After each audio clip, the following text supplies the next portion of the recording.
டக்குன்னு மைக்க விட்டு உங்க கொள்கைகள் என்ன கேட்கிறாங்க. இது கொள்கைகளா?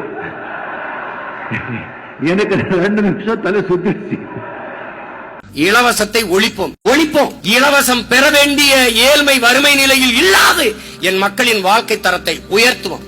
அனைவருக்கும் சரியான சமமான தரமான கல்வியை இலவசமாக கொடுப்போம். தனிப்பெரும் முதலாளிகளோடு சண்டையிடுவோம்.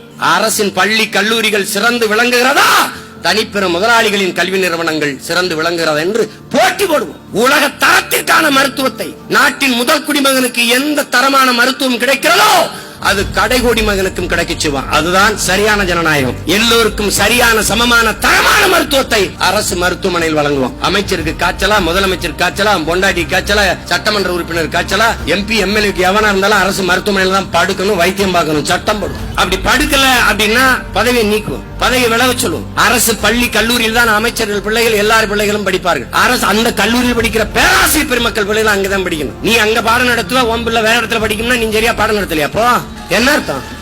கல்வியின் தரத்தை, மருத்துவத்தின் தரத்தை உலக உயரத்திற்கு உயர்த்தி தள்ளுவோம் உங்க பிள்ளைகள். பசி, பஞ்சம், ஊழல், லஞ்சம், கொலை, கொள்ளை, சாதிய இழிவு, தீண்டாமை, மதுமத போதை, பெண்ணிய அடிமைத்தனம், இது ஏதுமில்லாத சமூகம். அனைவருக்கும் கல்வி, கல்விக்கேற்ற வேலை, வேலைக்கேற்ற சம்பளம், அதை கொண்டு வாழ்கிற பெருமை மிக்க வாழ்வு. காட்டு வளம், கனிம வளம், நீர்வளம், நிலவளம், காடு வளம், கடல் வளம், மலை வளம் அனைத்தையும் காப்பதற்கு உங்கள் பிள்ளைகள் உறுதியாக வெல்வோம். இது எம்முயிர் தமிழ் மீது, அந்த மொழி காக்க உயிர் தியாகம் செய்த வீர மறவர்கள் மீது, உயிருக்கு மேலாக நாங்கள் நேசிக்கிற எங்கள் உயிர் தலைவன் பிரபாகரன் மீது ஆணை.